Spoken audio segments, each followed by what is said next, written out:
Good morning बच्चों। हम मानव बस्तियाँ चैप्टर नंबर 4 पढ़ रहे हैं, जिसमें से हमने ग्रामीण बस्तियों के विषय में पढ़ लिया है और आज हम पढ़ेंगे नगरीय बस्तियाँ।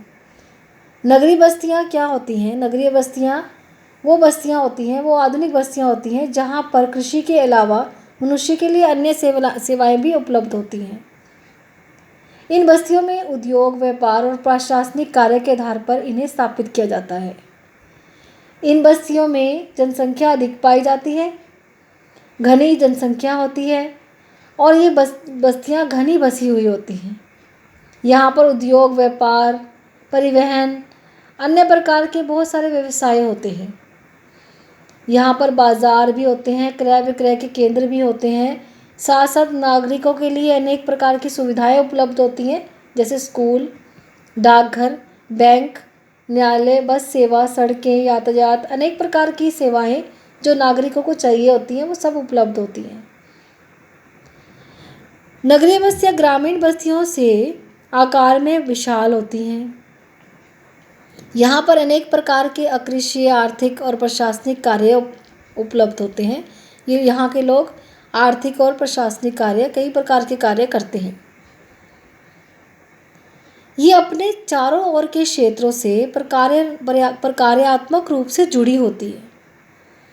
प्रकार्यात्मक रूप मतलब कार्य के आधार पर।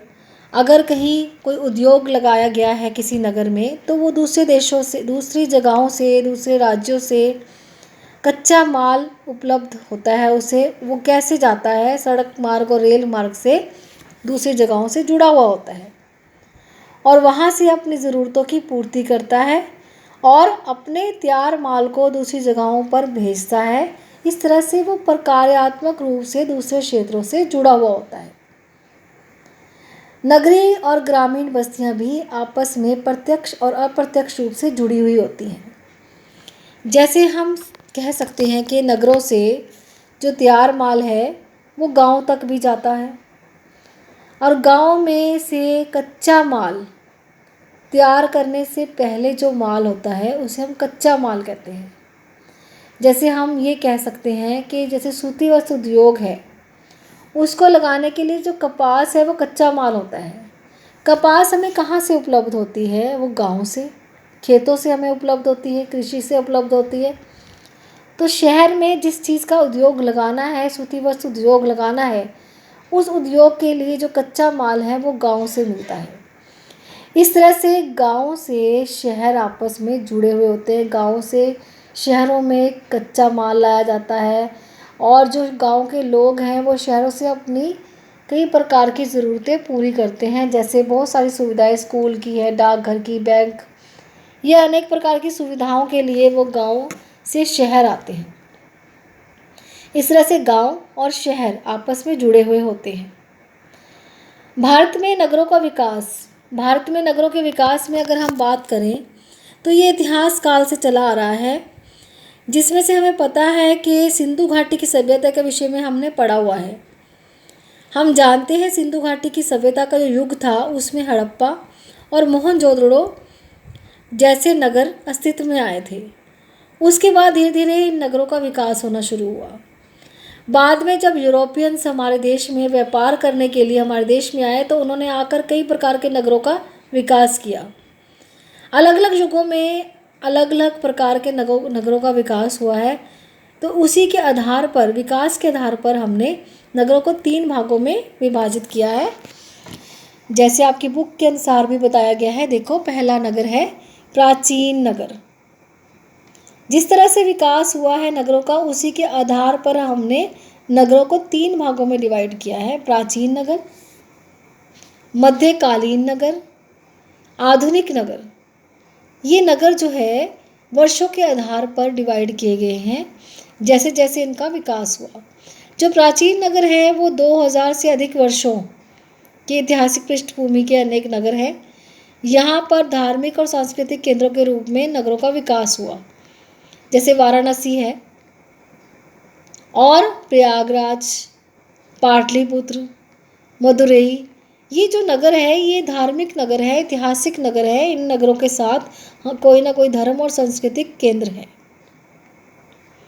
मध्यकालीन नगर में इस नगरों में का विकास जो है रजवाड़ों और राज्य के मुख्यालयों के रूप में हुआ है।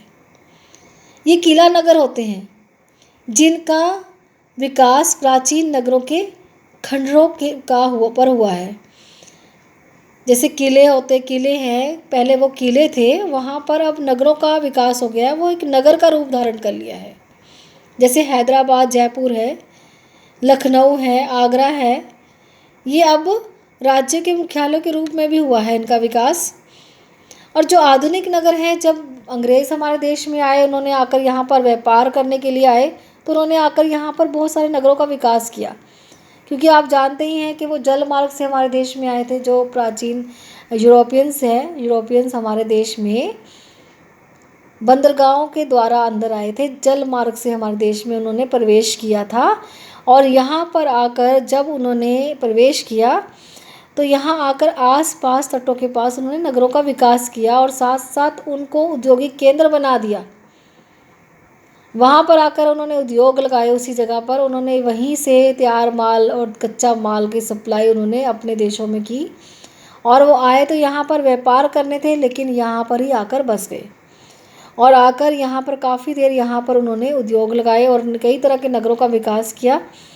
जैसे तटीय स्थानों पर अपने पैर जमाते हुए उन्होंने सूरत, दमन, गोवा, पांडिचेरी, ऐसे बहुत सारे व्यावसायिक नगरों का विकास किया।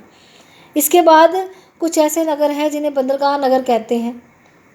जैसे मुंबई है, चेन्नई, कोलकाता, ये कौन से नगर कहलाते हैं? ये बंदरगाह नगर कहलाते हैं, क्योंकि इन्हीं बंदरगाहों से वो हमारे देश में आए थे और यहीं पर आकर उन्होंने नगरों की स्थापना कर दी। आज भी ये नगर बहुत महत्वपूर्ण है, क्योंकि इन बंदरगाहों के द्वारा ही हमारे देश का व्यापार दूसरे देशों से होता है। हम अपने देश का व्यापार इन्हीं बंदरगाहों के द्वारा, जल मार्ग के द्वारा दूसरे देशों के साथ अंतर्राष्ट्रीय व्यापार करते हैं। तो ये नगरों का विकास धीरे धीरे बढ़ता जा रहा है और बढ़ता जा रहा है। जैसे जैसे उद्योग बढ़ते जा रहे हैं, वैसे वैसे इन नगरों का जो विकास है और बढ़ता जा रहा है। इसके अलावा कुछ और नगर भी हैं। जैसे जैसे उद्योग स्थापित किए गए, वैसे वैसे कुछ नगर ऐसे हैं जो सिर्फ किसी उद्योग के नाम पर ही वहाँ पर उसी के आधार पर उनका विकास हुआ, या फिर वहाँ पर खनिज संसाधन पाए जाते हैं, इस वजह से वहाँ पर उनका विकास हुआ। जैसे औद्योगिक नगरों में जमशेदपुर है, दुर्गापुर, भिलई, सिंदरी, बरौनी, ये नगर ऐसे हैं जहाँ पर लोहा इस्पात के केंद्र बने हुए हैं और इस वजह से यहाँ पर नगरों का विकास हुआ।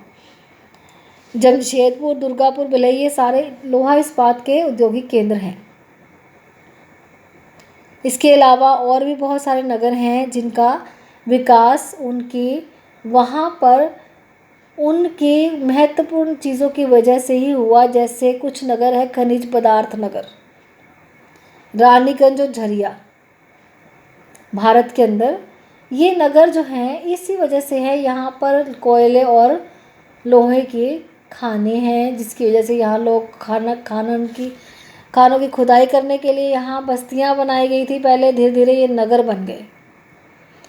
इसके अलावा तीर्थस्थल नगर है, जैसे मैंने आपको पहले भी बताया है, मथुरा है, हरिद्वार है, इलाहाबाद है, वाराणसी है, ये सारे तीर्थस्थल है। जहाँ पर तीर्थस्थल पाए जाते हैं उन्हीं के आधार पर यहाँ पर नगरों का धीरे धीरे विकास होना शुरू हो गया और ये बहुत ही बड़े बड़े नगर बन गए।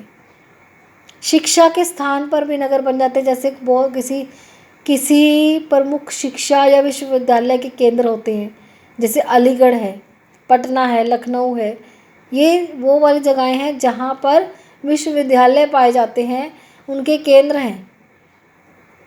तो वहाँ पर क्या है, इसी वजह से यहाँ पर नगरों का विकास हुआ।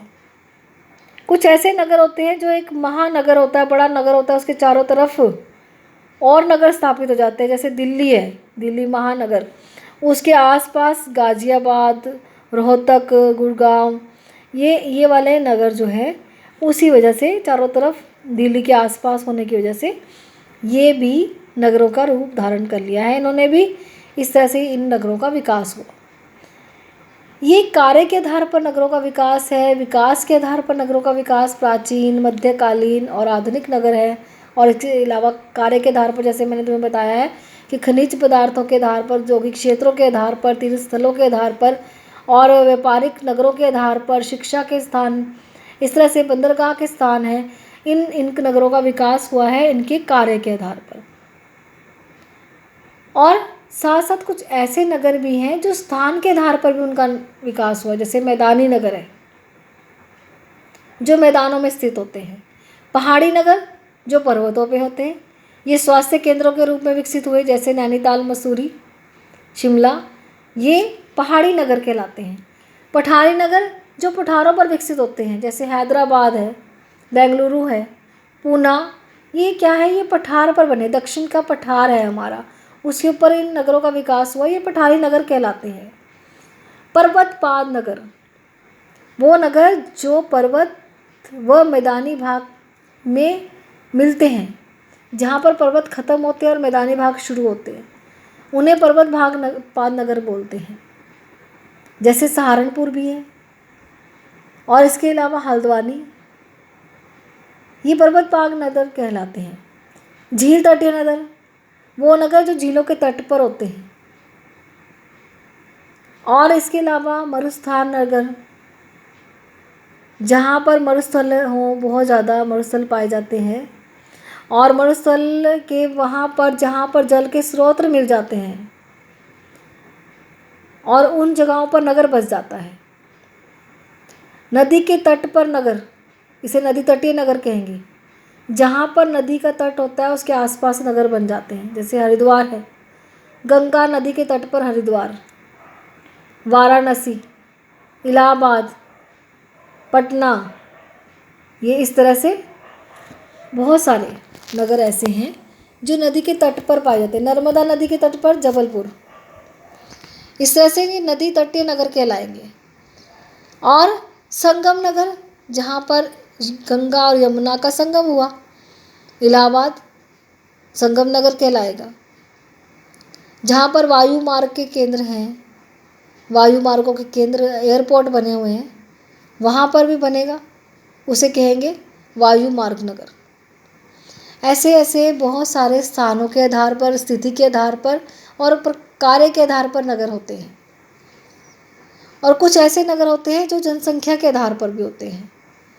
जनसंख्या ज़्यादा है, कम है, उसके आधार पर नगरों का विभाजन किया जाता है। जैसे कस्बा होता है, नगर होता है, महानगर होता है, मेगा नगर होता है, तो वो जनसंख्या के आधार पर अलग अलग विभाजन किया गया नगरों का है। ये सब चीज़ें जो मैं आपको बता रही हूँ, इनके रिटर्न नोट्स मैं आपको साथ में भेज रही हूँ। और बाकी इससे आगे वाला जो टॉपिक है जनसंख्या के आधार पर नगरों का विभाजन, वो हम कल डिस्कस करेंगे, अगली वीडियो में डिस्कस करेंगे।